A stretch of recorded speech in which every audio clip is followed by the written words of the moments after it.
Entonces seguimos con lo que sería al añito. Al añito ya los pacientes empiezan a caminar o se paran solos, es otra manera de preguntarlo. En la parte de motor fino ya se pinza completa, ¿no? Ya tienen más coordinación y esto les sirve también para agarrar objetos como por ejemplo un lápiz, ¿no? En la parte social señala, cuando uno le pregunta, o sea, ¿dónde está el papá? Te dicen dónde, ¿no? ¿Dónde está el perro? Te dicen dónde, ¿no? Señalan. En la parte cognitiva también voltean ya voltean al llamado. Y en la parte del habla ya empiezan a decir palabras, ¿no? Cortas, no muchas, no tienen un vocabulario muy extenso en realidad, pero empiezan a decir mamá, papá, teta, por ejemplo, ¿no? La tenemos a los 18 mesecitos y si a los 12 meses mi paciente ya caminaba, ya se paraba solo, entonces yo esperaré que a los 18 meses ya empiece a correr, ¿verdad? Empieza a correr. Luego tenemos que en la parte social es un paciente que te muestra objetos, ¿no? Tiene interés, señales, si le pides algo, te lo enseña, te lo va a traer. En la parte cognitiva reconoce lo que tú le muestras, ¿no? Dice, por ejemplo, ¿qué es esto? Pelota, y lo va a reconocer. Y en la parte del habla ya parlotea, ¿no? Entonces dicen varias veces la misma palabra, ¿no? Igual que si la vea y balbucea, acá tenemos palabrea y parlotea. En palabrea dice una palabra y en parlotea la repite constantemente. A los 2 añitos, a los 24 meses, bueno, ya tenemos que es un paciente que ya camina, que ya corre, y a los 24 necesitos mi pacientito a nivel social ya juega con otros, ya tiene juego social, ya recuerda también, recuerda cosas que le han dicho, recuerda objetos, y en la parte del habla ya frasea, ¿no? Entonces dice varias palabras que ya ha aprendido juntas. Por ejemplo, mamá, te, etcétera. Luego tenemos a los 30 mesecitos, que a nivel cognitivo ya es un paciente que obedece lo que se le dice, obedece lo que se le ordena. Y a nivel del habla ya es un paciente que empieza a decir oraciones. Y recuerda que para nosotros tener oraciones necesitamos un verbo, ¿no? Entonces aquí ellos te empiezan así como por ejemplo acá, ¿no? Dame teta, ¿no? Entonces ya tienen un poco más de bagaje. Entonces, aquí tenemos lo que sería la parte de desnutrición. Ya habíamos visto justo lo que, del diagnóstico nutricional en todo caso. Ya habíamos visto la parte de lo que son las tablitas y a partir de esas tablitas nosotros desprendemos esto para poder clasificar a nuestro paciente, ¿no? Y una de las cosas que más nos importa es la parte de la desnutrición. Por lo que ya te comenté, uno, para poder hacer una intervención adecuada y que el paciente pueda subir de peso, pueda crecer adecuadamente. Y segundo, si es un paciente que está cursando una enfermedad o la enfermedad es la etiología de su desnutrición, pues para poder corregir la causa y darle un buen aporte durante esta, para que no se siga desnutriendo, ¿no? Entonces teníamos ante esto peso para la talla, que nos veía una desnutrición aguda, como habíamos comentado, talla para la edad, que nos ve la desnutrición crónica, y peso para la edad, que nos ve la desnutrición global, pero de tener los anteriores afectados y tener el peso para la edad global, me sirve para poder clasificar a mi paciente en un paciente que se encuentra en una nutrición compensada, si es que este parámetro está normal, compensada o armonizada, también le dicen, o si lo encuentro alterado, para que sea un paciente que está ante una nutrición descompensada, o también conocida como reagudizada, ¿ok? Y después tenemos los tipos de nutrición según qué es lo que le haya faltado aporte del paciente o en qué momento se encuentra esa nutrición. Entonces tenemos ya conocidos el cuachorco y el maranjo, ¿verdad? Y acá tienes dos imágenes que son bien representativas. Entonces tenemos en lo que sería el cuachorco, que es el paciente desnutrido agudo, que es un paciente que se ha desnutrido a base de haber perdido proteínas, ¿no? Es decir, puede haber tenido consumo de nutrientes, de alimentos o de calorías, pero en realidad lo que no ha comido es proteínas, ¿no? O sea, comido puro carbohidrato, por decirlo así. Entonces un paciente que se va a encontrar edematoso, además de los edemas también hay hepatomegalia e hipoaluminemia, justamente a raíz de esta hipoaluminemia que tienen estos pacientes, porque no ha habido un consumo de proteínas, porque no ha habido insumo para que el hígado pueda funcionar adecuadamente, que se produce la baja de la albúmina y con esta es eh, que se producen los edemas, ¿no? Entonces, esa es una. Luego también por la falta de proteínas no hay con que se forman las diversas sustancias del cabello, como por ejemplo la queratina. Entonces son pacientes que tienen un cabello muy quebradizo, incluso tienen alternado los colores, con lo cual se conoce como el signo de la bandera. Pueden tener afectación en la piel, como la dermatosis. Es una paciente que por el mismo tipo de nutrición puede presentar anemia. Y el tejido celular subcutáneo, la grasa, puede haber, puede estar disminuido, puede estar reducido, pero sí tiene, ¿no? Este paciente sí tiene este tejido celular subcutáneo. Ahora, debido a que uno lo ve hematoso, en realidad en algunas ocasiones podría no parecer desnutrido, pero es importante tomar los datos de el peso antes del edema, ¿no? Y el resto de signos que pueda presentar, ¿no? Eso se da también usualmente en niños más grandes, mayores de 2 años. Y luego tenemos el otro paciente que vendría a ser el opuesto, que es el marasmo, que es un paciente que ya ha estado nutrido por larga data y que no solamente le falta proteínas, sino que también carbohidratos, lípidos en general. Es un paciente que en realidad no comió casi nada, no comió nada. Entonces, esta desnutrición es una desnutrición crónica calórica y el paciente se ve como la imagen, ¿no? Demasiado, que vendría a ser que no hay tejido celular subcutáneo, no solamente huesito, demasiado chupado, no sé cómo lo quieras llamar. Aquí no hay edemas. Es más, el paciente puede tener buen apetito en este caso, pero también hay anemia, ¿no? No hay tejido celular subcutáneo y acá el signo que puede aparecer es el signo del pantalón, ¿no? En el cual el tejido, la piel, está digamos, colgante, ¿no? Y no hay tejido celular que lo respalde, ¿no? Y por eso se ve como si fuera un pantalón holgado. Este tipo de nutrición es de los pacientes más pequeños, de los menores de 2 años. Ahora, han habido preguntas en general eh, que nos preguntan sobre el peso del paciente o los parámetros, estos acá que están expresados en porcentaje, y nos preguntan sobre qué tipo de nutrición es, ¿no? Si es agudo, si es crónica, si es compensada, si es reboizada. Entonces, ante ese tipo de problemas, cuya complejidad va dependiendo de los datos que nos den, ¿no? Si me dan los porcentajes es un poco más fácil porque yo solamente tengo que ver eso. Si me dicen peso de la talla afectada o talla para el afectado también es un poco más sencillo. Pero la complejidad viene cuando quieren que uno calcule y nos dan los valores en seco, ¿no? Los valores absolutos. Entonces, para eso nosotros haremos dos cosas. Primero son las fórmulas de cada una de estas, que te las vamos a dar. Y segundo, es esta gráfica, que es la gráfica de Waterloo, para poder colocar acá mis datos, o sea, los resultados de todo esto, y poder orientarme en qué parte, en qué, en qué parte está mi paciente, ¿no? Solamente con el gráfico.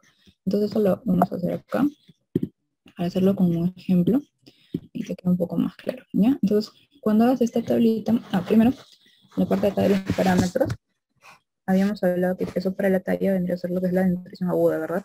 Entonces, en temas de exámenes me podrían dar en realidad los valores absolutos, para los cuales yo tengo que pasarlo a lo que serían las fórmulas, ¿no? Entonces, estas acá son las fórmulas. En peso para la talla tenemos que es el peso que me dan, o sea, el peso que tiene el paciente en el momento, y esto lo voy a dividir entre el peso que debería tener mi paciente para la talla promedio, que sería la talla en el percentil 50, ¿no? Esto también me lo debe dar el problema, ¿ya? Y todo esto lo voy a multiplicar por 100, porque esos son parámetros que están expresados en porcentajes, ¿ya? Igual en talla por la edad, sería la talla que tiene hoy, que la talla que te da el problema, es sobre la talla que debería tener el paciente para su percentil 50, ¿no? Y todo esto por 100. Y luego tenemos el peso por la edad, que este es un poco más sencillo, es el peso en este momento sobre el peso que debería tener el paciente para su percentil 50, el peso promedio por 100 también, ¿no? Esto en temas de preguntas y exámenes te lo dan, ¿no? En temas de práctica diaria, cuando queremos hallarlos, nos tenemos que ir a las mismas gráficas que hemos visto y poder buscar el puntito que sería el percentil 50 y con eso orientarnos en la tabla qué talla tendría el paciente, ¿no? Para ese momento. Y con eso lo sacamos, ¿no? O sea, digamos, lo sacamos de atrás hacia adelante. Entonces, una vez que yo tengo estos valores, tendré que hacer mi grafiquita, ¿no? Entonces, recuerda que para hacer esta gráfica, en la parte de abajo vamos a poner lo que sería peso por la talla y en la parte de arriba talla para la edad.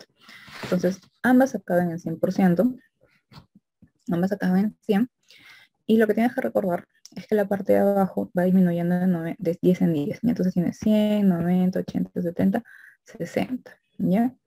Y en lo que sería la parte de arriba, en la parte de las X, va a ser de 5 en 5, ¿ya? Entonces tenemos 100, 95, 90, 85 y 80, ¿ya? Entonces, una vez que haces eso, trazas una X que está en la mitad de ambos, una cruz que está en la mitad de ambos, ¿no? En este caso sería 80 y 90.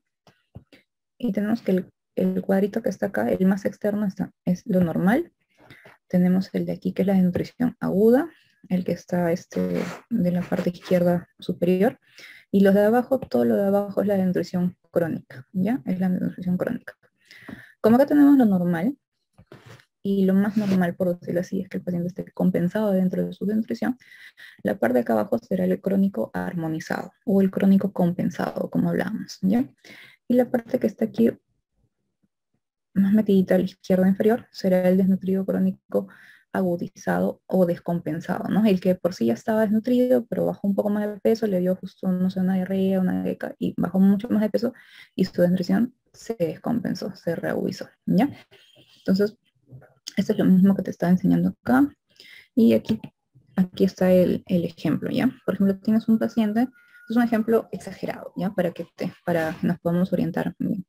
Entonces tenemos un paciente cuyo peso actual es de 20 kilos, 20 kilos como peso actual, me dan que la talla actual es de 100 centímetros, y me dicen como datos adicionales que el peso para la talla en percentil 50 es de 35, la talla para la edad en el percentil 50 es de 120, y el peso en su percentil 50 es de 36 kilos, ¿ya? Entonces, eso es lo único que a mí me va a dar el problema, ya si me quisieran preguntar de esta manera en algún momento. Entonces, y me piden pues el diagnóstico nutricional del paciente, ¿verdad? Entonces lo que yo tengo que hacer primero es pasar todo eso a las fórmulas que ya vimos, ¿no? Que sería peso por la talla, la de acá. Entonces recuerda, aquí tú tenías que el peso actual era 20 y te dieron que el peso, ¿no está? Peso por la talla en el percentil 50, está acá. Es decir, o sea, ¿cómo se traduce eso para que te orientes? Es decir, buscan al paciente, buscan el promedio o la talla que debe tener un paciente en el percentil 50, no es el promedio, y le buscan qué peso hay para esa talla. En este caso es 35 kilos, ¿no? Entonces dividimos 20 entre 35, 20 entre 35 por 100, y acá nos ha salido 57%, ¿ok? Luego tenemos talla para la edad. Entonces en talla para la edad igual. Me dan mi talla actual que es 100, me dan mi talla para la edad en el percentil 50, o sea, el promedio de los niños a esta edad debería medir 120 centímetros. Eso es como lo normal, ¿ya? Entonces, 100 entre 120 por 100, por ciento, porque todos estos por porcentajes, me sale 83%, ¿ya? Y luego tenemos el peso para la edad, ¿no? Que me va a dar el apellido en el diagnóstico, ¿no? Y acá me dieron que el peso de mi paciente era 20 kilos, y que el peso en el percentil 50, ¿no? El promedio de peso para esa edad es de 36 kilos. Todo esto me salió, y lo multipliqué por 100 y me salió 55%. Entonces ahora voy a pasar a graficarlo a mi tablita, ¿no?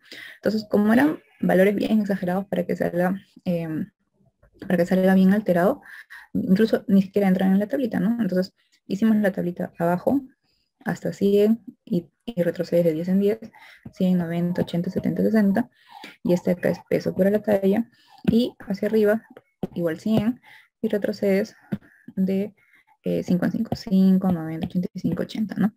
Entonces peso por la talla, 57, ¿verdad? Entonces está por debajo de esto, todavía está por acá, pero ya vamos a ponerlo aquí.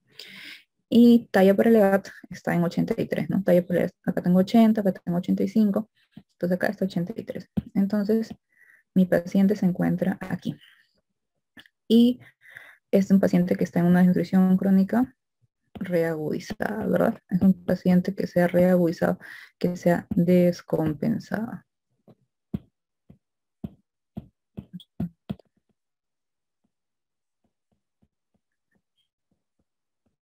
Porque el de aquí, este casillero de acá, este es el compensado o armonizado, ¿no? Ahora con eso yo puedo sacar el diagnóstico. ¿Cuál sería el otro dato? Que solamente me den el peso, solamente me den la talla, o solamente me digan que es un paciente que está desnutrido crónico y me den este dato acá, ¿verdad? Me den el peso por edad. Entonces tú sabes que si solamente tengo peso por edad, si está por debajo de 90 es un paciente descompensado que está acá, ¿no? Y justamente es lo que tengo, pues mi paciente tiene 55% de peso por edad. Si fuera el caso contrario, si en el examen te lo dijeran que está por encima del 90%, o tú hallas este valor y te sale 91, 92, tu paciente va a caer por aquí, ¿no? Ya sabes que es un paciente que está compensado. Y con esto tú puedes sacar ese diagnóstico no tan fino, que no solamente es una desnutrición aguda o no solamente es una desnutrición crónica, sino también si está reagudizada o no, que es muchas veces donde nos agarran cuando nos preguntan en los exámenes, ¿no? Pues hay algo un poco ya más fino. Entonces, nos preocupa mucho lo que sería la desnutrición en los niños, por los diversos motivos que ya te di, pero también nos preocupan el otro lado, nos preocupa lo que sería la obesidad y el sobrepeso, porque cada vez tenemos que esto va aumentando, ¿no? Cada vez aumenta más en el mundo entero, ¿no? Ser un mundo industrializado, comida rápida, trabajos sedentarios, poco tiempo o poco espacio para realizar ejercicio, ¿no? Entonces va aumentando lo que sería este tipo de enfermedad con todo lo que conlleva. De esta manera es que nosotros ya tenemos pacientes que hacen síndrome metabólico en pediatría, ya hay consensos para poder diagnosticar síndrome metabólico en pediatría debido a la cantidad de pacientes que tenemos así, ¿no? Entonces ahora recuerda que nosotros para hablar de obesidad nos podemos hacer los cálculos en el índice de masa corporal, pero que cuando nosotros hablamos de índice de masa corporal, este es un dato bien frío, bien absoluto, ¿no? No nos distingue si ese índice, por ejemplo, elevado es exceso de músculo o es tejido celular subcutáneo o es grasa, ¿no? Entonces siempre hay que relacionarlo adecuadamente con lo que serían los pacientes, ¿ya?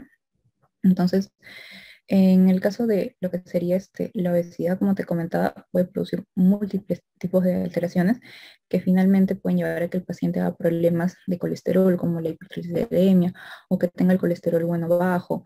Todo esto hace que aumente la resistencia a la insulina por las mismas sustancias que secretan el tejido adiposo, porque el tejido adiposo es considerado un tejido hormonal, ¿no? Es un tejido activo, así. Y todo esto hace que aumente que disminuyan también las sustancias vasodilatadoras como el óxido nítrico y producen que los pacientes hagan hipertensión arterial, ¿no? Junto con ese aumento de la resistencia a la insulina, que es un camino para que el paciente finalmente haga picos de hiperglucemia y haga diabetes, es que los pacientes hacen síndromes metabólicos con su riesgo coronario asociado, ¿ya? Son más o menos la fisiopatología. Y cuando nosotros en pediatría queremos hablar de obesidad, vamos a usar dos tipos de parámetros. Ya podemos usar entre los 2 y los 20 años los parámetros, usamos el IMC, pero percentilado. Es decir, hablamos, así como hemos hablado hace un rato, percentil 50, percentil 90, ¿no? O sea, es decir, dividimos todos los valores entre 100, esos son los percentiles, y vemos la normalidad, ¿no? Que siempre está alrededor de lo que sería el percentil 50, dependiendo de lo que vayamos hablando.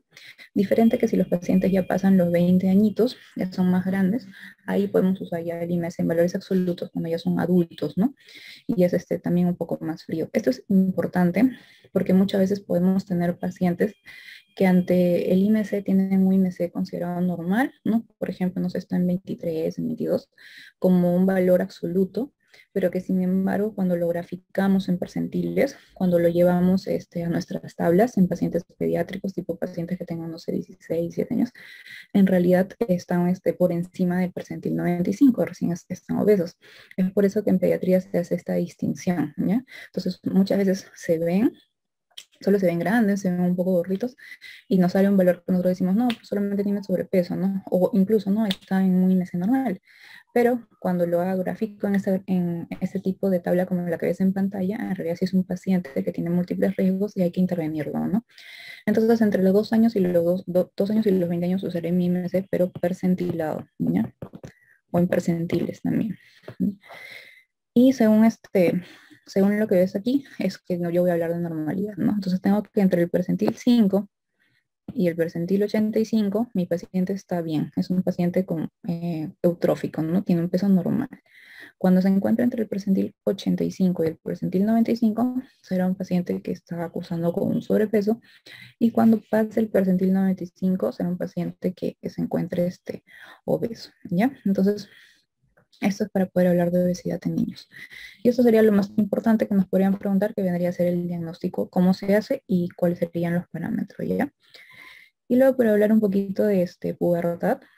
En el caso de la pubertad, lo que a nosotros nos interesa conocer es cuál es la secuencia de los eventos que se dan en los niños, ¿no? Cuando empiezan esta etapa. Sabemos que en las mujeres suele ser suele iniciarse antes y en los hombres un poco después. En este caso tenemos que en las mujeres inicia a los 8 añitos y en los varones iniciará un añito después, a los 9 años. Y la secuencia es un poco distinta unos con otros, ¿no? Tenemos que en el caso de las mujercitas, el primer evento que se da, el primer fenómeno que nos habla de que ha iniciado la pubertad es la aparición del botón mamario, el cual se da acá, en Tanner 2, ¿ya? Tanner 2, aparición del botón mamario, primer evento o evento que inicia la pubertad en las mujeres, en las niñas. Luego tenemos lo que sería la aparición del vello púbico, ¿no? Como segundo evento, ¿no? Entonces tú ves acá que estaría lo que es el botón, que es esto que sobresale un poquito lo que es el tejido mamario, un poquito lo que es la areola, y luego empieza lo que es la aparición del vello, púbico y axilar, ¿no?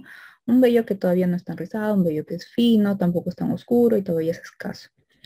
Luego de esto tenemos que, ¿no?, las mujeres empiezan a hacer lo que sería su estirón o su velocidad máxima de crecimiento entre lo que sería la aparición del vello y la menarquia, que es la primera menstruación, ¿verdad? Entonces, en las mujeres, en las niñas, esta velocidad máxima de crecimiento se da más o menos en Tanner 3. ¿Ya? En Tanner 3, recuérdalo.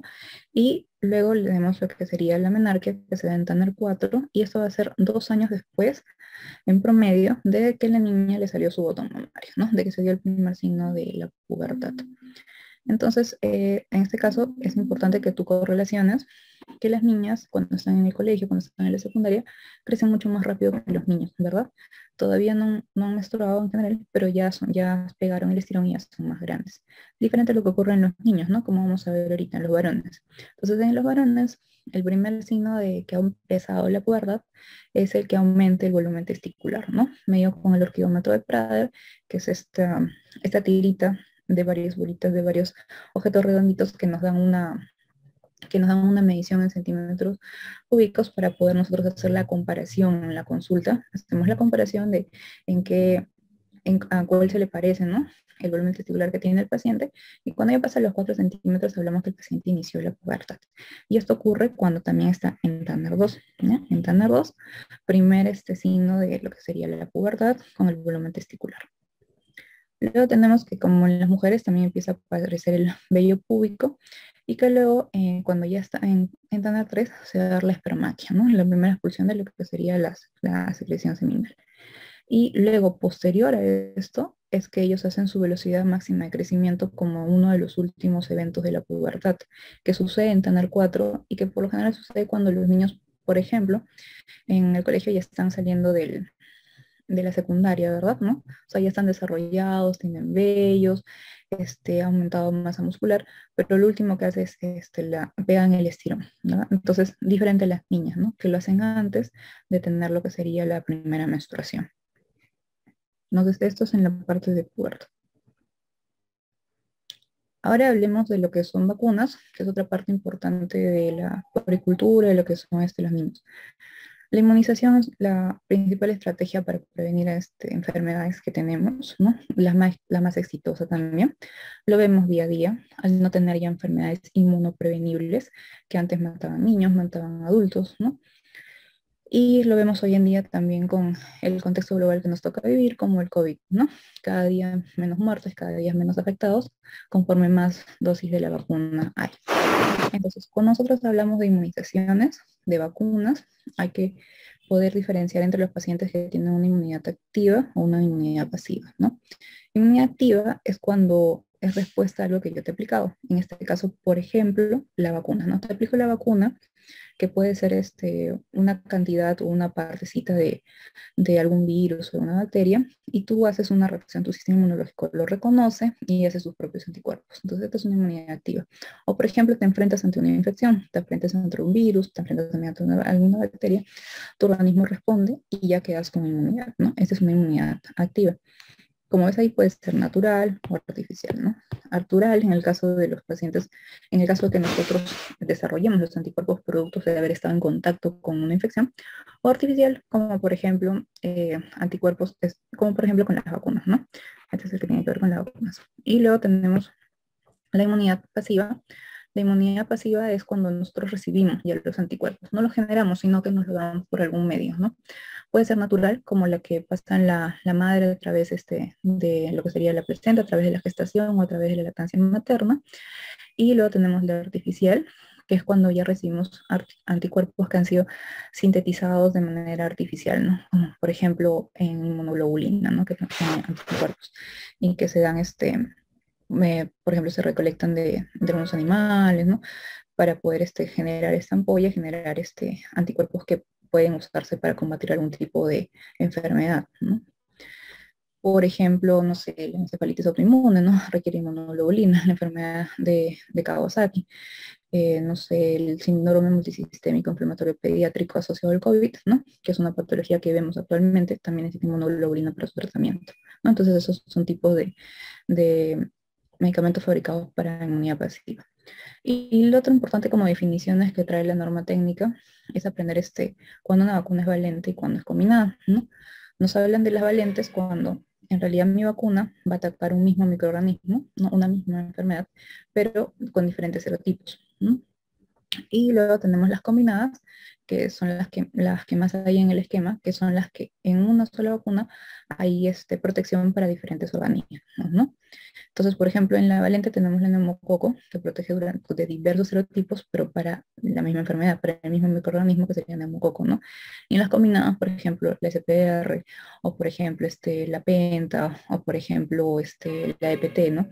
Que están orientadas a diversos tipos de microorganismos en un solo pinchazo.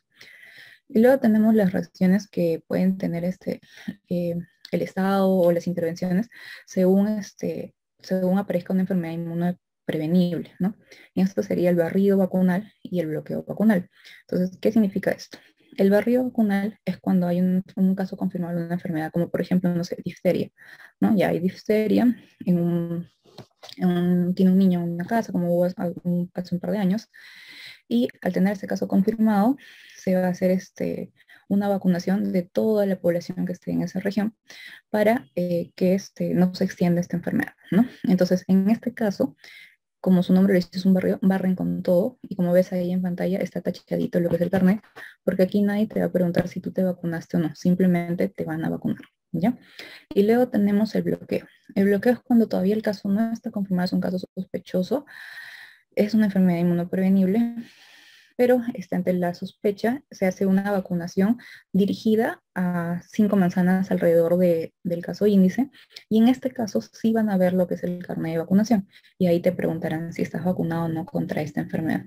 Si sí lo estás, ya no te vacunan; si no lo estás, te vacunarán, ¿no? Entonces son dos diferentes tipos de intervención. El barrido barre con todo, como su nombre lo dice, vacunan a todos, y el bloqueo bloquean solamente a los que están en riesgo de poder contagiarse, ¿ya? Entonces, eso sería en parte de lo que son las definiciones de la norma técnica. Y luego tenemos aquí lo que serían los tipos de vacunas. Esta es una de las más importantes, ahora vienen algunas preguntitas, que sería las vacunas vivas. Entonces, dentro de las vacunas tenemos que el tipo de vacunas tenemos que pueden ser las vivas atenuadas, ¿no? Que, o sea, como su nombre lo dice, están vivas, pero están como que débiles, ¿no? Como que medias sencillas por ahí. Entonces, como lo ves acá, luego tenemos las inactivadas, que son las muertas, por decirlo así, ¿no? Y luego tenemos que pueden hacer vacunas con subunidades o con parte de los microorganismos, como puedes ver acá, ¿no? Están haciendo esta vacuna con partecitas de la cápside. Y luego tenemos las vacunas que vienen de ciertos toxoides, ¿no? Como por ejemplo el tétano, o sea, de productos de los microorganismos que quiero prevenir, ¿no? Entonces, dentro de estas tenemos las vacunas vivas atenuadas o las vacunas vivas, y aquí están cuáles son, para que puedas recordarles. Todos tienen una V en su nombre, ¿no? Pero son vacunas vivas. Entonces tenemos la triple viral, que es la SPR, tenemos la varicela, tenemos la Sabin, que está con V, aunque en realidad se escribe con V, tú sabes, pero Sabin para que te puedas acordar, que es la vacuna del polio. Tenemos la BCG, que es la del nacimiento, la del bacilo calmette-guerin, la de la TB, y la fiebre amarilla, también escrita con V, para que te puedas acordar. Entonces estas son las vacunas vivas atenuadas, ¿ya? Una de las más importantes a recordar.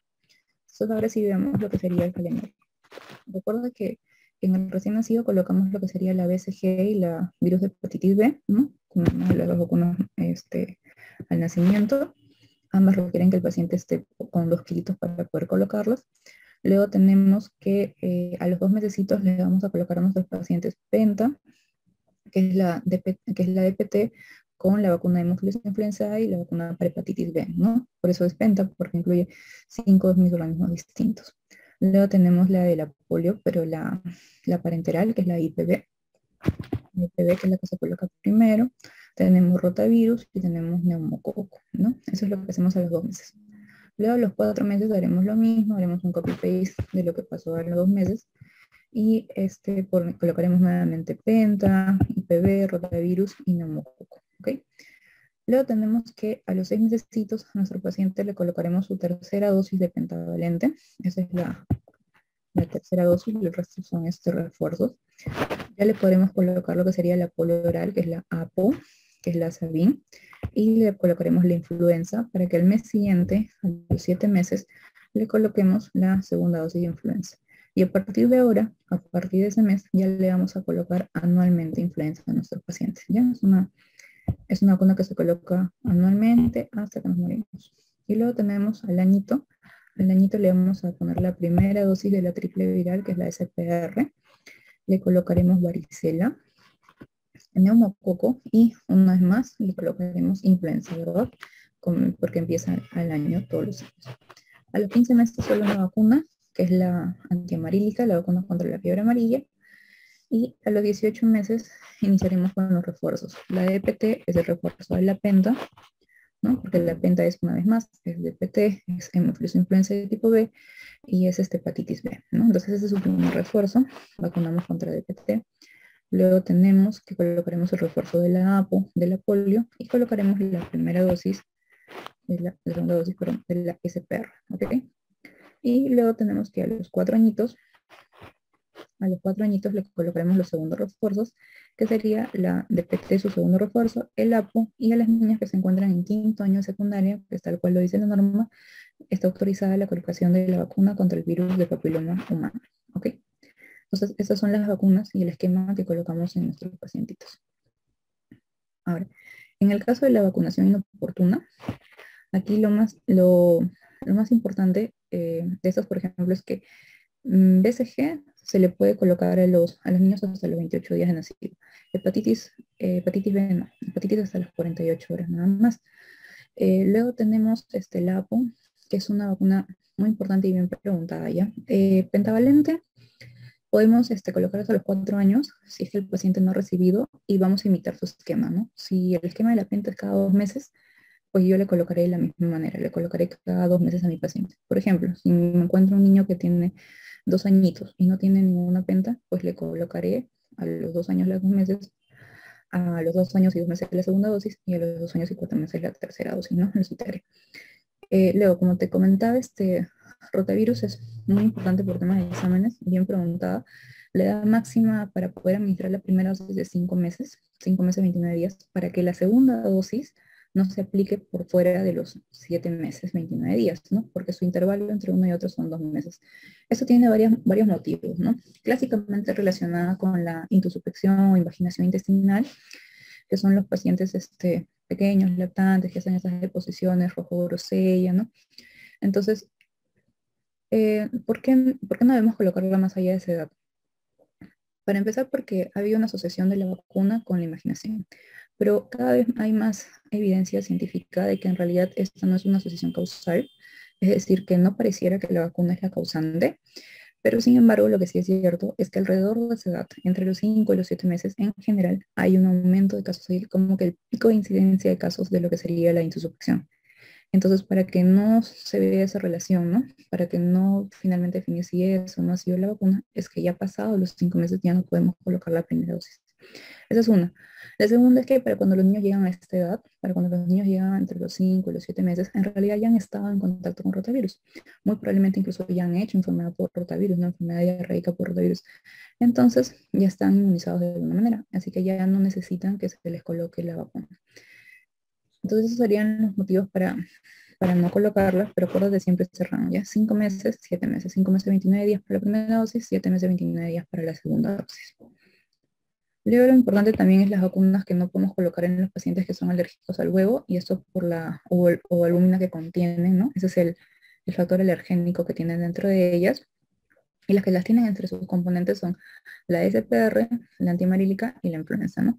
Y la antimarílica, recuerda que se coloca a los 15 meses, pero a partir de los 10 años ya necesitas un refuerzo, ¿no? Los adultos de zonas tropicales endémicas requieren un refuerzo de antimarílica.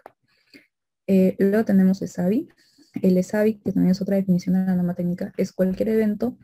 El acrónimo es evento supuestamente atribuido a vacunas de inmunización, y es cualquier cosa que le pueda pasar al paciente posterior a que se le colocó la vacuna. Desde efectos locales, que puede ser una equimosis, puede ser un eritema, puede ser dolor, hasta reacciones más cruentas como una encefalitis, una convulsión, pacientes que hacen choque anafiláctico, pacientes que incluso pueden hacer paro. Todo eso es un ESAVI, ¿ya? Y luego tenemos los pacientes, las vacunas con las cuales hay que tener cuidado en los pacientes con VIH. Estas son la APO y las vacunas vivas, ¿no? Las que hemos visto acá arriba. Las vacunas vivas, pues justamente porque los microorganismos están entrando vivos, y para poder hacer uso de alguna de ellas hay que ver carga viral y CD4, ¿ya? Entonces también son datos ya puntuales. Entonces, eso sería lo que es la parte de vacunación e inmunización.